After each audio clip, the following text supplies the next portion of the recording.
আসসালামু আলাইকুম। বীজের জন্য যে চিচিঙ্গাটা রেখেছিলাম তা পেকে টুকটুকে লাল হয়ে গিয়েছে। আজকে সেটা আমি কেটে নিব। কেটে তারপর এটাকে বাসায় নিয়ে দেখব যে এখানে কয়টা বীজ হয়েছে।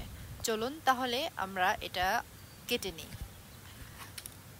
বাজার থেকে বীজ কিনে এনে চারা করে গাছ বসানোর চাইতে নিজে বীজ রেখে সেখান থেকে চারা তৈরি করে গাছ লাগানোটা একটু এনশিওর থাকা যায় যে জাতটা ভালো, ফলন ভালো হবে।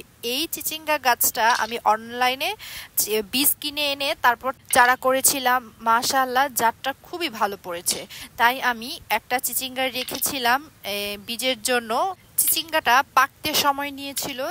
পেকে বিচিগুলো একদম পুরো শক্ত হয়ে গিয়েছে। এই বিচিগুলো আমি রোদে শুকিয়ে সামনের বছরের জন্য সংরক্ষণ করে রেখে দিব।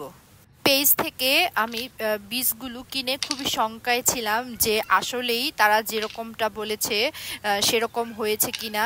তারপর দেখি না, মাশাআল্লাহ, বীজের পেজের থেকে আমাকে যেরকম বলেছিল ঠিক সেরকমই হয়েছে। বীজটা সংরক্ষণ করে জাতটা আমি রেখে দিব। প্রতি বছরই এভাবেই আমি গাছ লাগাই।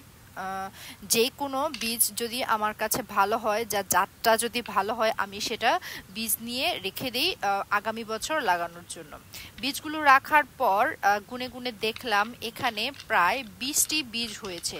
মাশাআল্লাহ, এই বীজগুলো আমার আগামী বছর হয়ে যাবে। তারপর এই যে বীজ নেওয়ার পর যেই পাকা অংশটা রয়েছে সেটা আমাদের এখানে এটা পেঁয়াজ দিয়ে ভালো করে ভুনা করে রান্না করা হয়। সেটা আমি আজকে রান্না করব। আমার কাছে খুবই ভালো লাগে। আপনাদের এলাকায় কি এরকম পাকা চিচিঙ্গা রান্না করা হয়? রান্না করা হলে আমার সাথে জানাবেন। আমার মা এটা খুব ভালো রান্না করতে পারে। আমি তেমন একটা রান্না করতে জানি না, তবে মা বাসায় নেই, সেজন্য আমি রান্নাটা করব। তবে আমি জানি যে আমার মার হাতের মতো রান্নার টেস্ট হবে না, তবে আমার কাছে এই রান্নাটা খুব খুব দারুণ লাগে। আসলে আমি জানিও না যে এটা কিভাবে রান্না করতে হয়, তাই আমি মাকে কল দিয়ে তারপর রেসিপিটা জিজ্ঞাসা করব যে এটা আমার মা কিভাবে রান্না করে। আমি যখন থেকে গাছ লাগাই বা ছাদ বাগান করে থাকি তখন থেকেই যদি কোনো ভালো জাত আসে বা ভালো জাতের কোনো সবজি আমার কাছে হয়, আমি চেষ্টা করি সেটার বীজটা সংরক্ষণ করার জন্য। আমি কিছুদিন আগে করলার বীজটাও সংরক্ষণ করেছি। করলাটাও আমি অনলাইনের একটা পেজ থেকে কিনেছিলাম।